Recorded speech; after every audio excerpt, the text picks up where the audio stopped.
Right now, savings goals might feel out of reach, but with the U.S. Bank mobile app, we can help you put money aside in a way that won't make you miss it. Using personalized insights, you can save in a way that works in real life and all the curveballs that come with it. So let's get you closer to whatever it is you're saving for. Because at U.S. Bank, even our tools are smart enough to put people first. U.S. Bank. We'll get there together. Equal housing lender, member FDIC. The following is a Hoop Ball presentation.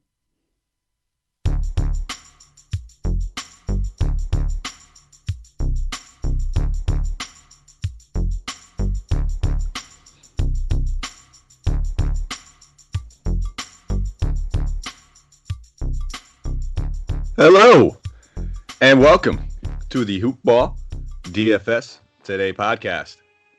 I am your host, Mike Apotria, flying solo for this wonderful little Sunday card that we have. And I say wonderful because you hear me talk about it. It's our day off pretty much. We only have 4 games to talk about, 2 slates. A 1-game showdown slate starting at 1 p.m. Eastern Standard Time, and then a 3-game main slate set to tip off at 7 p.m. Eastern Standard Time. So, as you can imagine, probably be a relatively light show. Hopefully get you guys back to your family and loved ones and lineup making for the Sunday game. But before we jump into anything, just a quick shout out to our presenting sponsors over at MyBookie. If you guys haven't checked them out already, guys, what are you doing? Head over there. MyBookie.ag, the #1 sports book out there. Only place I trust with my sports bets. The only place I give my stamp of approval. So if you guys head over there and on your initial deposit, you use that promo code HoopBall, they will match your initial deposit up to 50%. So you put up to $1,000 in there, they will give you up to a 50% deposit match. So what does that mean? You put in $1,000, they give you $500 to play with for free. That is free money. You put in $500, they give you $250 to play with for free. And maybe you say, I don't like to bet sports. Sports betting is not my thing. Well, they have a fully fledged casino platform over there as well with all of your table games, slot machines, you name it. You can get a little bit of everything. Lineups clonk out earlier in the night, head over to the casino platform, guys. Use that promo code HoopBall only at mybookie.ag. All right, we'll jump right into this. Like I said, I'm expecting a relatively short podcast, but some interesting things obviously going on in the NBA that we will touch on with all the moves surrounding the trade deadline, guys expecting to make their debuts with some of their new teams, and then a few guys that are yet to aren't ready to suit up. We'll get to those guys as well. And, you know, this is a great time to play DFS. I always touch on it early in the year, the halfway point, the trade deadline, all these circumstances where we're going to see price tags fluctuate. We're going to see guys go up and down, guys that should be going up who aren't, guys who should be going down who aren't. And if you're able to kind of navigate through the terrain and do all of that kind of stuff, then you will just see yourself be 10 times more profitable. And make sure you are monitoring the news, the information, the late swaps, everything that comes with it. That is the key to success on these slates. So we'll jump right into it. First game, 1 p.m. Eastern Standard Time game. Phoenix Suns traveling to Charlotte. They're taking on the Hornets in this one. For the Hornets, LaMelo Ball has been ruled out. PJ Washington and Malik Monk are both probable. And for the Suns, the only thing to be concerned with is Abdul Nader is ruled out. 221 game total. Phoenix being favored by 7 points in this one. So definitely a showdown slate that is a little less appetizing compared to some of the other ones that we've had recently, but one that we can definitely take advantage of and attack. We'll start off with this Phoenix Suns team, and it's very, very simple for me. The area I want to attack, the Charlotte Hornets, is in that front court. We know Cody Zeller is pretty much a bum. Bismack Biyombo's not playing anything more than 22 to 24 minutes at most on most nights now, so at a fantastic price tag, still underpriced, only $8K for this util showdown spot. If you want to throw him in your captain, he's $12K. He's probably my preferred captain out of anybody in this game, just because I would still be able to afford another one of those Phoenix Sun guys, whether it's Paul or Booker, and then still get some exposure in other spots as well. So absolutely love DeAndre Ayton in this spot. Sign me up. I will be all over him. And then I touched on it. I want to play the Booker. I want to play one of Paul. If I had to pick, push comes to shove, we're splitting hairs here. I'd probably prefer Paul just going against that one-on-one matchup against Devontae Graham. Terry Rozier, not necessarily known defensively either. But I think Graham is just a point of emphasis, one of the worst defenders in the league that we could definitely just pinpoint and attack. And some of these ancillary options on the Phoenix team. I talked about attacking with the front court, and you could do the same thing with Dario Saric. He should continue to play modest minutes. Not a great point per minute guy, not a guy I'm expecting to come out here and drop 40. But as long as he's playing, relatively close to 20 minutes, at 4,200 in this matchup, I definitely think that we could take advantage of it. They may opt to go small because that's what Charlotte does, and that would lead to my other play, being Jay Crowder. You can look at Jay Crowder, util spot. He's only 5,400. If they do small ball, I would expect Jay Crowder to see significant time at the 4 next to DeAndre Ayton. So sign me up for some Jay Crowder. That's probably it over there on Phoenix. I wouldn't mess around too much, with the campaign, or you can look at Mikal Bridges, but just not a guy that I go to on a nightly basis. On the Hornets side, though, no LaMelo Ball. We've kind of already been able to see what's going on. Devontae Graham likely to draw the start at point guard. But again, I don't think I'd be leaning Graham in this one. I've been playing plenty of Graham, but going against that Chris Paul matchup, just not one I want to target. If anything, I'll keep riding the high hand of Malik Monk off the bench shooting guard eligible, and he just continues to chuck shots. The usage is going to be there without Graham now, rifling away any of that on the second unit. And we're talking double-digit shot attempts over the past 3 games that LaMelo has missed. At least 24 minutes in those, upwards of 17 shot attempts. We've seen a 40-point ceiling. We've seen, a 20-point floor from him. Both are very capable of being there, but definitely a matchup that I will be taking advantage of. If the game gets out of hand, he'll probably just end up seeing a few extra minutes. So sign me up. Excuse me. Phone went off. Got to keep that on mute. You'd think I'd be a veteran in this game after doing about 5+ years of daily podcasts, 4+ years, whatever it is at this point. But looking at some of the other value that we might be able to take advantage of, you heard me touch on Biyombo. He'd be the guy I'd be looking at for a value play. He's only 2,800 in the util spot. Came out and played 28 minutes, at least 20 minutes over the last 4 games. Now, you'll notice none of these fantasy points or DK point turnouts have been fantastic, but it's there. It's a comfortable value play that we know he's going to get minutes. If for some reason he needs to play even more, he could easily double in here. So I don't mind looking at some Biyombo. And that's kind of how I'm attacking this showdown slate. It's really going to be mostly Suns and then just a couple of these Hornets options, whether it's like Malik Monk, Terry Rozier, and then I would say Bismack Biyombo being my 3 preferred options. And I don't mind if you wanted to spend up on Hayward, just knowing that he's probably going to be handling a lot of the facilitation role now with LaMelo out. All right. We'll slide on to the main slate. Main card, 3 games. Nice little 3-game. Calm one. It should be calm, hopefully. 7 p.m. Eastern Standard Time. Portland Trailblazers traveling to Toronto. Take on the Raptors. For the Blazers, Zach Collins, Nasir Little, both ruled out. Damian Lillard, the big news of the day that we'll be monitoring, is questionable. For the Raptors, DeAndre Bembry, Patrick McCaw, all ruled out. This is going to be an interesting game. Obviously, we just had these 2 teams talking to each other during the trade deadline, making a deal, and sending Norman Powell for Gary Trent Jr., and now they get to face off against their respective teams. It's always wonderful when it's only a few days after. It's nice and fresh in everybody's mind, and I think that's where we could take advantage of it. We'll start off with this Trailblazers team. Damian Lillard you can't make any lineup decisions without knowing that. Luckily, it's the first game on the night. We will have that news. So Lillard at 9.8 is a fantastic price tag. Now with, a couple guys like Powell coming over here. Yes, he's going to take a couple shot attempts. It's not enough to scare you off of Lillard. At 9.8, he makes a great pivot off of guys like Jokic and Trae Young in that later game that we'll talk about. So if you're going to be playing him as that pivot option, sure, I don't mind it. It is the second lowest game total on the slate with only 3 games. So, you're not going to necessarily cross guys out just because of the game total only on a 3-game slate. But not my cash preferred option. That would be Jokic, who we'll get to. But definitely an option if he does play. Now, if he sits, we could look at Norman Powell. If he plays, I will not look at Norman Powell. It's just that simple for me. Norman Powell is going to, came out, played big minutes in his first game with the Blazers.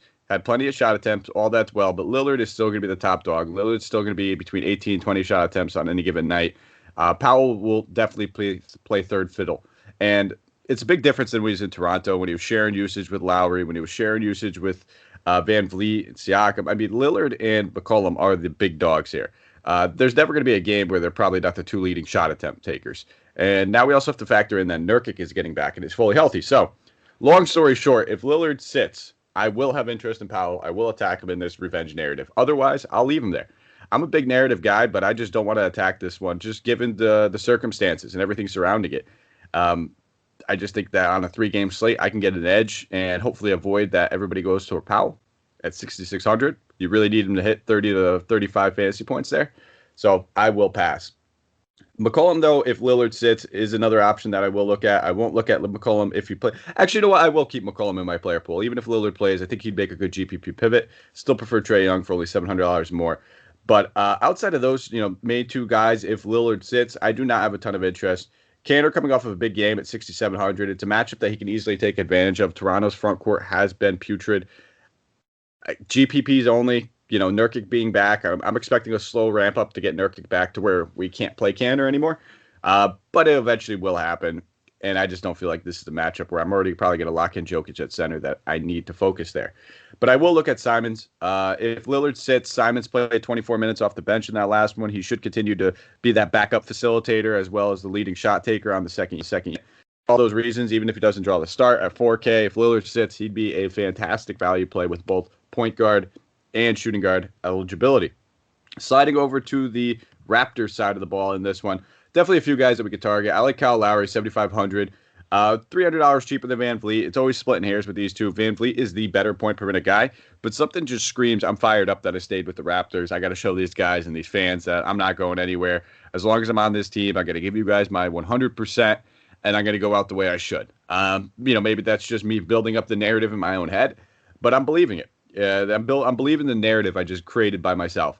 That Lowry is going to kind of come out here and make a little statement game saying, I'm probably only going to be here for another year or half year. But as long as I'm here, I'm going to ball out for you guys. So 7,500, I do have some interest in Kyle Lowry. I don't mind looking at Boucher. Now, Boucher, very, very risky. Only in GPPs can you ever have confidence in him. The minutes have been down. They've been putrid. For all those reasons, I think that we can use him in GPPs just because we know that Portland has two fully capable big centers now. With Nurkic back, with Kanter there, they're going to need some size in the front court. They're not going to be able to just roll around and get away with Siakam at the 5 this entire game. We already know that Aaron Baines is not good at basketball. He shouldn't be playing more minutes than Boucher. And if he does, that's criminal. But at 5,400, great matchup. The upside's there. I think that we could look at Boucher in tournaments for all those reasons. 24 minutes, I think, is what I would be expecting. Maybe 25, but at 5,400, he could pay that off pretty easily. Outside of that, I won't be playing any Gary Trent Jr. I don't care about the narrative. I won't be playing Rodney Hood. I don't care about the narrative. It's basically going to be Boucher. It's going to be some Kyle Lowry. Siakam's been playing absolutely great. So if you want to go there at 7,600, I still think it's a great, great salary for him, especially for how well he's been playing. And listen, if Boucher ends up not playing any center minutes or 12 or 13 like he's been, it's going to be because Siakam's just been dominating and taking advantage of that matchup at the 5. They may opt to do that. He can easily stretch out Nurkic. He could easily stretch out Kanter and take them to the three-point line, get his shots that way. Even those 17 to 18-foot mid-range jumpers he could take advantage with. So I don't mind taking a look at him. I expect him to be pretty chalky, given the matchup and given the price tag and only 3 games, but he is there for us. Next game, Atlanta Hawks traveling to Denver, 9 p.m. Eastern Standard Time game. For the injury report, on the Hawks side of things, definitely some things that we're going to have to monitor. The new acquisition of Trey Young, Lou Williams, Sweet Lou. He's not going to be available for this one, though. He's still not with the team. Cam Reddish has been ruled out. Chris Dunn's ruled out, while DeAndre Hunter is questionable. For the Nuggets, it's only Monte Morris that has been ruled out. Game total, the highest of the night, 228.5, 4.5-point favorite for Denver. Clorox knows you want your clothes smelling fresh and clean, but what happens? That's why we created Clorox fabric sanitizers to freshen up your clothes between washes, pre-treat extra stinky laundry, and make sure every last odor comes out in the wash. Clorox fabric sanitizers take care of all that and eliminate 99% of odor-causing bacteria. Plus, they're bleach-free and safe for all colors and fabrics. When it counts, trust Clorox. Our goals aren't as out of reach as we once thought because things are coming back. And if there's anything we've learned, it's that there's no time like the present. At U.S. Bank, we take the time to understand you, to help get you to where you really want to be by getting to the root of any financial obstacle, so you can move forward, because side by side, there's no telling how far you'll go. U.S. Bank. We'll get there together. Equal housing lender, member FDIC. Start off with the Hawks in this one. 2 guys that really pop off the page for me. It's Trae Young. It's Clint Capella. Both these guys slightly underpriced. Trae Young under 9K. I love this matchup for Trae. A lot of people that sit there game log watch, they might just see those 40-point game, 40 point. he still has the full capability of getting 60 plus. Don't get me wrong. And if there's a matchup he could do it in, it might be the one that he already dropped 69 DK points in early in the season. Played 36 minutes against his team early in the year, shot 10 of 19 for 35 actual points, 15 assists, 6 boards. So I'm not expecting a repeat performance like that, but at this price tag, Trae Young pretty much has a floor of about 40 to 43, and that 60-point ceiling is always baked in there. So sign me up, Trae Young, 8,900. And then looking at the front court between Collins and Capella, I'm going to lean Capella in this one. Going against a guy like Jokic, they're going to need to get the most that they could out of Capella. They're going to need at least 33 to 34 minutes is what I'm assuming if this game stays close. The only worry that we ever have when we play Capella is that minutes workload. How many is he going to get? We've had back-to-back of 30-plus now, and we've seen 47 and 53 DK points. So if we're going to get 30-plus out of Capella, I don't care about the matchup. Sign me up. I prefer him over John Collins, and I probably won't have any shares of John Collins for that exact reason. Looking at some of these ancillary pieces, if DeAndre Hunter sits, we obviously see a few more wing minutes open up for guys like Bogdanovich and Huerter. These guys are starting to creep up in price tag. I've been all over Bogdanovich, but I'm ready to make the pivot to Huerter at $300 cheaper. Get an ownership play on that. I think a lot of people will go towards Bogdanovich. Huerter should be able to take advantage of the three-point line in this matchup. They're going to need him. 4,600, he's been cold. Don't get me wrong, he's been cold. Shot 1 of 9 in the last one, 4 of 9, 1 of 6, 3 of 11. This might be a decent get-right game, though. For a guy that's been struggling, that's basically the main reason why his price tag's dipped. So I don't mind playing some Kevin Huerter at 4,600. Now, on the Denver side of things, you already heard me touch on it. I will be playing Jokic, 10-4, premium play, top play, pace-up matchup, all the good stuff. If you want to fade him, it's simply based on ownership. That's it. It's the only time it makes sense in this 3-game slate, and you will get a big edge if you do fade him on ownership. Now, what do you do if you fade him? Do you go to Aaron Gordon? Do you go to Michael Porter Jr.? Me personally, I would probably lean Jamal Murray. I kind of want to see how this front court works out with Aaron Gordon. Now, he may impact Jokic's rebounding rates a little bit, but not enough for me to be scared off of him. Michael Porter Jr., though, on the other hand, I'm going to take a backseat on this one. I'm going to wait and see. He was kind of already playing third fiddle to Jamal Murray and Jokic as it is now with Aaron Gordon stepping into the picture. He's going to take away some of that the power forward minutes that Porter was seeing. He's going to have to play exclusively more or less at the 3. He'll see a little bit at the 4 too, I'm sure. But I just don't expect the rebounding numbers to be as large for Michael Porter Jr. And the shot attempts will likely go down as well. So still a fantastic player. Upside, the future is bright for him. But on this card, on this DFS slate, I will pass. Outside of those two guys, with Monte Morris still out, Gary Harris now being shipped out, we should start to see this shooting guard position kind of sort itself out between Will Barton. Should continue to play 30-plus minutes. 5,800, I'll take a look at him. Not a premium option of mine. He's got some upside there. But, he's there.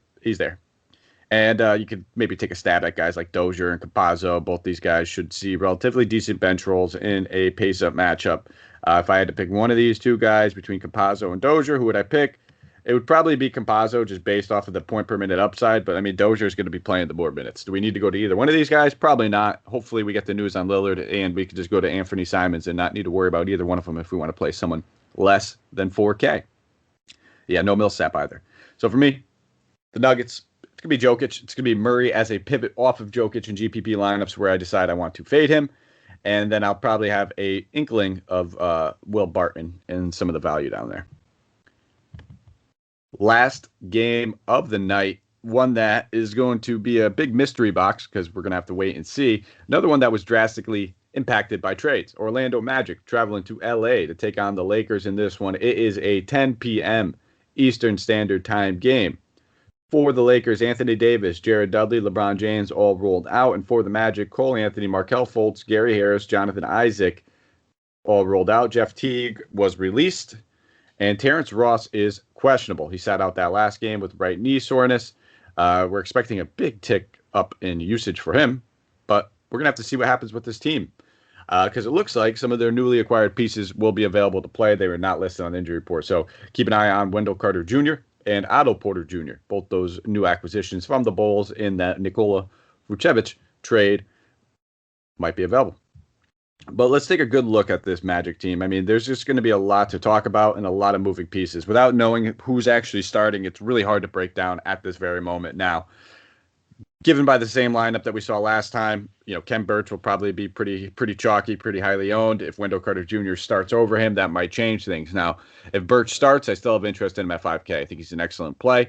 Nobody on the LA can really defend anything at the center position. If Wendell Carter Jr. starts, I might dial that back a little bit. Now, there's a very good likelihood that they could just ease Wendell Carter Jr. in, not make him the immediate center, play him 18 minutes in his first game off the bench. They could do that. That's completely in the cards. It's kind of why I want to wait and see. The two guys that I have confidence in, no matter what, are going to be Michael Carter-Williams and Chuma Okeke. Both these guys are going to be pretty integral parts going forward for this team. Chuma Okeke played 37 minutes, lit up the box score, over 20 points, hit 4 3-pointers. He's chipping in steals, he's chipping in boards, he'll chip in assists. He's not the biggest power forward. I believe he's only like 6'7", 6'8", but he does have a tantalizing jump shot, an NBA-ready jump shot. So this guy's going to continue to play 35 minutes. Now, Otto Porter could creep in there and play some power forward minutes, and I expect that. But I fully expect Okeke to have like the reins released on him going forward. I'd expect 30-plus minutes every single night. And at 5,700, I have interest. Carter-Williams, Cole Anthony coming back may impact that. We may see some of these other point guards impact his minutes. But until those guys are back, it is going to be the Carter-Williams show at 6,300. I absolutely love him on this slate. Point guard and shooting guard eligible. Should have a ton of usage. He's dealing with an illness in that last one, so if you're wondering why the minutes are down in it, he almost didn't play. He ended up playing 28 minutes, shot 4-13, but it's the tantalizing counting stats, the 5 rebounds, the 6 assists. He'll get you a block. He'll get you a steal here and there. So 6,300, I think that Michael Carter-Williams is very much in play. I would have some interest in Otto Porter Jr. and Wendell Carter Jr., but again, I want to see if they're starting. If they're starting, definitely I could see myself firing one, if not both of them up in some situations. I don't want to go overboard on Orlando either. This is the lowest game total. So I think you could play two of these guys. Two of Chuma Carter-Williams, Otto Porter, and Wendell Carter Jr. if they're starting. Now, if we hear the news that Wendell Carter and Otto Porter aren't, we can look at Birch again. But that's kind of how I'm playing this. I don't think I'm going to go to anybody else. Those are the main guys I'm keeping in my player pool as of now. Obviously, Terrence Ross would impact everything drastically, but he's coming in at 7,300. I don't know if I want to pay that price tag at 73. I fully expect 20-something shot attempts for Terrence Ross. I just don't. We never really get the counting stats. He's very scoring reliant. If for some reason that shot's not falling and he's going to, I'm getting the inkling that there's going to be a high ownership heading his way, I'll pass. I'll let somebody else deal with that. But again, a lot of things to monitor.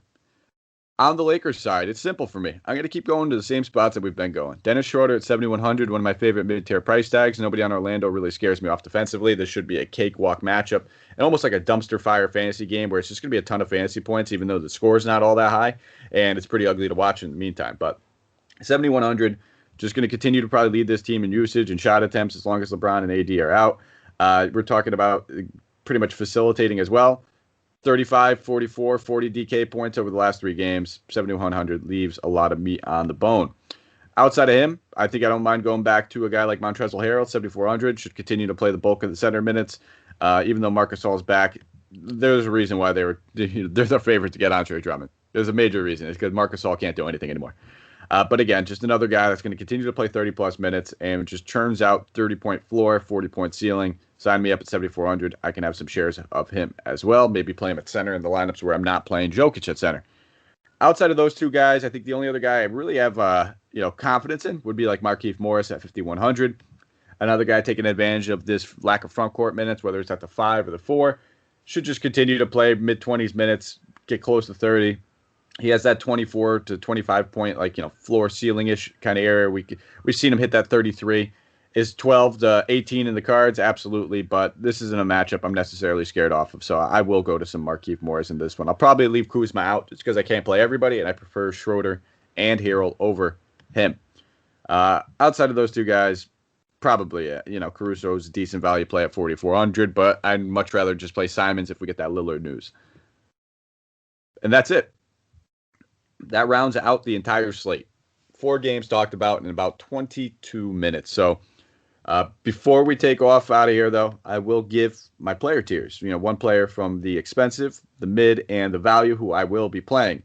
I'll keep it pretty generic and on brand right here. Expensive tier is going to be Nikola Jokic. Kind of hard to ignore this guy, 10-4 going against the Hawks. I don't care that Aaron Gordon's in that lineup now. That may impact everyone but Jokic. Jokic is probably the front runner of the MVP now, given the news of LeBron James and Joel Embiid going down. Yeah, sign me up for some Jokic. Now, if I'm going to the mid-tier, I'll go to my man Clay Capella, right on the other side of the ball at the center position, 7,500. I already talked about it. I expect him to play 30-plus minutes in this one, and that's the only worry that we ever have with Capella is his minutes. If he's playing 26 or 28, we have a little less interest. If he's playing 30 or more, sign me up. 75 is a good price tag for him. And then for the value play, Anthony Simons, if we hear the news of Lillard, but I'll give a little caveat to that, and it'll be Chuma Okeke at 5,700. Not a fantastic value, I get it, 5,700. But we only have 3 games to talk about here, and he's a guy that, I still think it is a value at 5,700. He should probably be more in that mid-6s. Who knows? We got to see what this usage looks like with all these Orlando guys in there with, Wendell Carter Jr. and Otto Porter getting ready to suit up. We don't know exactly what to expect from this team, but one thing I do expect is plenty of minutes for Okeke. So that's it, guys. That rounds us out. Thank you for listening. If you have a moment and you'd like to follow me on Twitter, you can find me at Mike Apotria, MikeApotria. And give us a thumbs up, 5-star, rate and review at Apple Podcasts, Stitcher, Spotify, wherever you're listening to it. We appreciate it. We've actually tooled our show several times based upon some of these reviews, some things you guys want to see, some things that you guys love to hear. And we're trying to just produce the best product for you guys. So we're doing our best out here. We're grinding. We got no days off. We're a 7-day-a-week podcast. And, to see our efforts paying off and to see some good things being said once in a while means a lot to us. And, hey, we'll give you something out of it. Screenshot it. Tag one of us on Twitter. We're doing a contest for the next few weeks where you will get a free Fantasy Pass membership. Entered in a drawing for a free Fantasy Pass membership. I'm sorry. If you just screenshot and tag one of me, Santino, Dan Bespris, anybody on the DFS Today team, anybody over here at Hoopball, we will enter you in that drawing for a free Fantasy Pass membership. What does that do for you? Get you access to the Discord where we're chatting it up before Slate's Lock. We're giving news, advice, help, whatever you need over there. It gives you access to the behind the paywall articles that we have for the DFS side of things and for our entire Hoopball page over at hoop-ball.com. Get you a lot of good stuff, and you can get it for free. Just buy a little 5-star review, a screenshot, tag us on Twitter. We're good to go. But we will be back tomorrow night. I'll be flying solo again. We'll break that down. We'll get into the news for the Monday card. Thank you guys for listening. As always, whether you're a longtime listener or a new listener, thank you for tuning in. We really appreciate you guys out here. Let's go out there and crush some tournaments.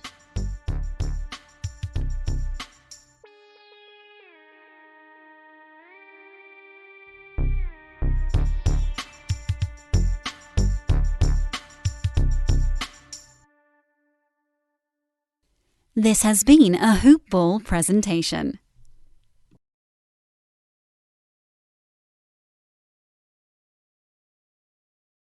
Johnsonville sausage strips are strips of sausage that look and cook like bacon.